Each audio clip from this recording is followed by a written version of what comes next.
Bonjour et bienvenue, aujourd'hui nous allons travailler sur Affinity Designer et plus particulièrement sur les effets que nous propose l'application. Alors pour illustrer ça, je vais mettre en place une forme type rectangle arrondi sur le document avec un remplissage lambda et on va retirer le contour. Voilà. Alors l'idée, ça va être de voir ce que nous proposent ces effets.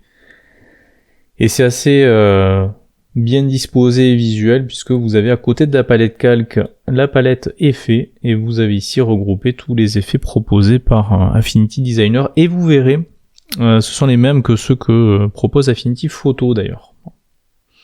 Alors on retrouve quoi? On retrouve la notion de flou gaussien. Alors vous voyez, vous avez une petite flèche qui permet de décomposer, tout simplement de dérouler l'effet.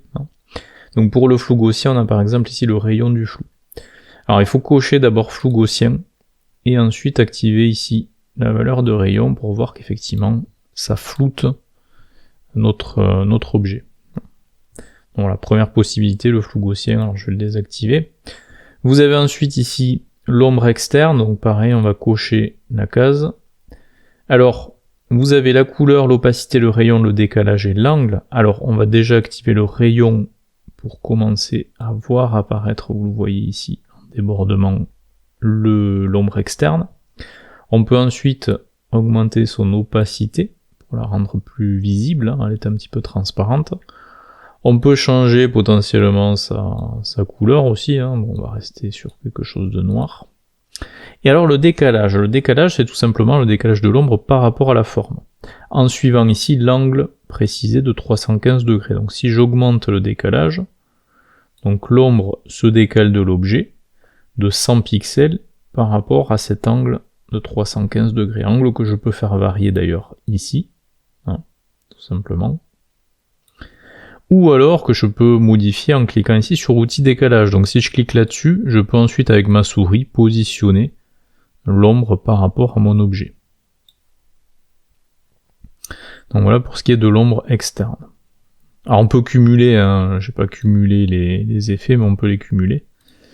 Donc moi je désactive pour voir à chaque fois ce que ça donne. Alors l'ombre interne c'est pareil mais à l'intérieur de la forme et pas à l'extérieur. Donc on va mettre une ombre à l'intérieur, hop, une opacité plus importante. Et pareil le décalage, donc c'est le décalage à l'intérieur. Et toujours l'outil décalage pour repositionner l'ombre à l'intérieur donc de la forme. Vous avez ensuite au-delà des ombres les lueurs, pareil, qui peuvent être à l'extérieur. Alors je vais aller chercher peut-être une couleur d'ombre un peu différente.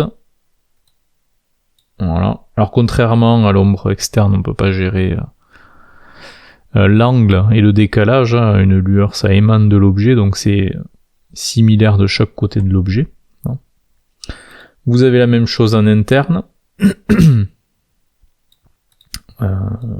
Hop. Alors, je vais rester sur cette couleur là. Vous avez ensuite le contour. Alors le contour c'est un peu comme le contour de forme qu'on a en haut ici. Donc vous appliquez un contour avec sa couleur et son opacité.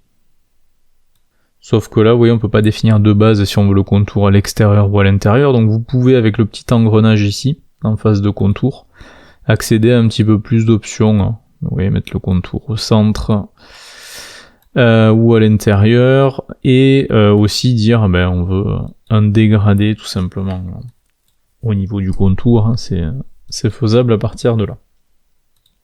Vous avez ensuite l'effet 3D, donc vous pouvez créer de la profondeur, une sorte d'extrusion sur la forme. Bon.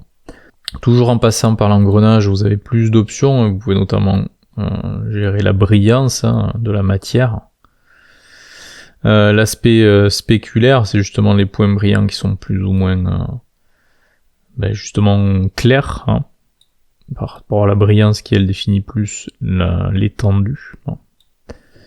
La luminosité ambiante plus ou moins importante, le nombre de sources lumineuses, où sont les sources lumineuses, vous pouvez les gérer en position ici.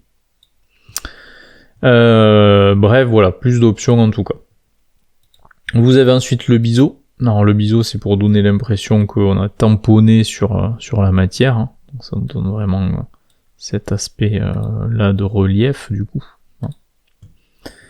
Vous avez ensuite la possibilité de superposer une couleur à la couleur présente. Bon là c'est du noir par défaut, je vais mettre du bleu.